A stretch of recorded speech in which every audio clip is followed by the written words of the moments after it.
Hey, good day, good day, good day, everybody.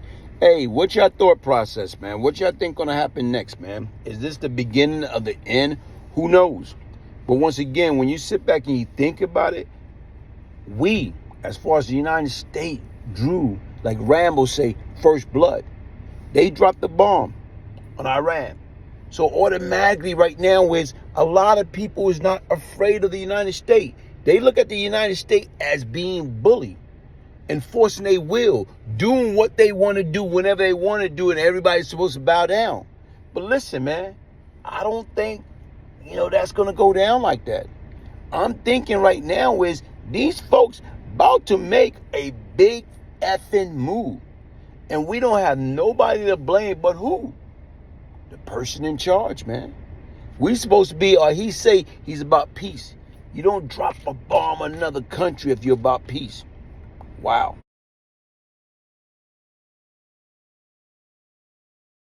Johnson in New York at ABC News headquarters. We're coming on the air at this hour because we have breaking news. President Trump has just announced on social media that the U.S. has just completed 3 successful attacks on 3 nuclear sites in Iran. This is the post that he put out just a short time ago.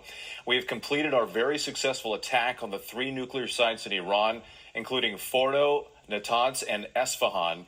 All planes are now outside of Iran airspace. A full payload of bombs was dropped on the primary site, Fordo.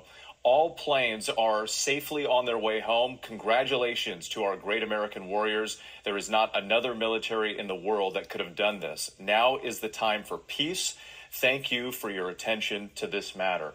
That statement from President Trump right there, if you'll remember, he gave a 2-week deadline for him to consider whether or not he was going to use those bunker-busting bombs on that Iranian nuclear site. And now the president making that decision tonight.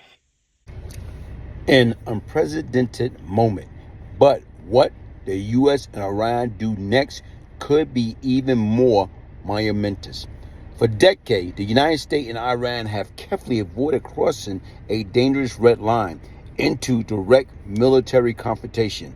One American president after another held back from deploying their military might against the Islamic Republic for fear of sinking the U.S. into potentially the most perilous Middle East war of all. Now, the commander-in-chief, who promised to be a president of peace, has crossed the Rebogan with direct military strike on Tian nuclear site, the most consequential move yet in the second term of a president who had prided himself on breaking all the old rules. It's unprecedented moment provoking alarm in capital the world over. Iran's next move can be even more monumentous. Its 86-year-old supreme leader Ayatollah Ali, now reported to be sheltering in a bunker, has spent nearly 4 decades cautiously playing a long game against his most powerful enemy to protect his most important asset, the Islamic Republic. If he does too little, he will lose face. If he does too much, he could lose everything. So basically right now is, what is this man's next move going to be? So when you sit back and look at it, folks, we got to be praying. We got to be prayer up. No prayer, no power. Less prayer, less power. More prayer, more power. Much prayer, much power. Because once again, who can tell? The worst thing that I have seen happen in my life was 9/11. Nobody expect to see those 2 planes going through the Twin Tower. Right now, that got everybody all over the world attention. So is this guy, okay, that Ayatollah Ali, is he going to do something significant to get everybody attention? So when you sit back and you look at it, folks, be careful traveling. Be careful at these large events. Like tonight, we got what? The NBA Finals, Game 7. How many people they can hold at the Oklahoma, the Thunder facility? So to me, guess what? If that individual decide, guess what? It's time. Let's set an example for the American people. And they attack that, what the hell are we going to do? Who can we blame? Like I say, folks, listen, man, stay pray up. And like I say, hopefully right now, this end peacefully. I'm the real Brian Glaze Giz. If I can change, anybody can change. And normally, I don't get caught up into this politics, man.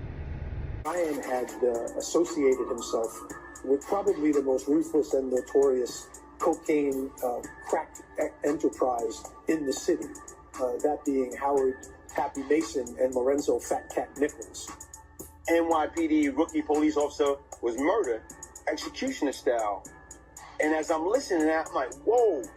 You actually dealt with Brian Glaze Giz, huh? I dealt with him years ago, back in the 80s, early 90s. I was with he was arrested by my partner back in those days for several murders himself. Not bad. I was given to me by a police officer in New York called Matt Byrne, whose son was gunned down by these drug dealers up there in New York City. Glaze was probably within the top 10 people in the city, but I'm going to say that he was probably one of the top 2 or 3 in Brooklyn. Drug dealers, and controlled the drug organization. And you know what I did? When I got the phone, I told my man, the next time we see him, he's out of here. Yeah. Less than 12 hours, that nigga was dead. Yeah, Is the second person you murdered? No. Because, like right now, if you're going by the timeline, by that time, there's a few more before him. You know, I heard so many good things about you. What I really like is, I know you're a tough guy. And I've known that for quite a while, and you changed your life, and you're coming around, and you're right. We're from New York, and we're New Yorkers. No matter what color you are, no matter what religion you are, no matter what you are, you know, we're New Yorkers. Well, he was a drug kingpin himself. He was a drug lord himself back in those days, and he operated out of Brooklyn, East New York, and you know, he committed a lot of violent acts himself. So, if anybody knows the streets, I mean, he knows the streets. Tottenham. Yeah, you gotta worry about them guys. But we only have to worry about those guys in Vanderveer and stuff. You know, we all knew Glaze and Tutton, all those guys. Yeah. I know Glaze, Supreme Team. What up, Glaze? You know what I'm saying? Okay, inside the mind of the...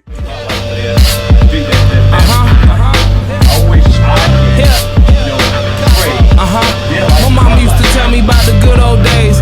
Gucci velour suits, nice cars and rope chains. A time in the place where everybody had a hustle. Some people had brains, some people had muscle. Some people had both, a dangerous combination. A couple steps ahead of any sticky situation. Know when to make the move and know when to stay and be patient. And just because you're flesh and blood doesn't make you related. She used to tell me a story about the amazing Glaze. Him and your pops was like brothers, but that nigga was crazy.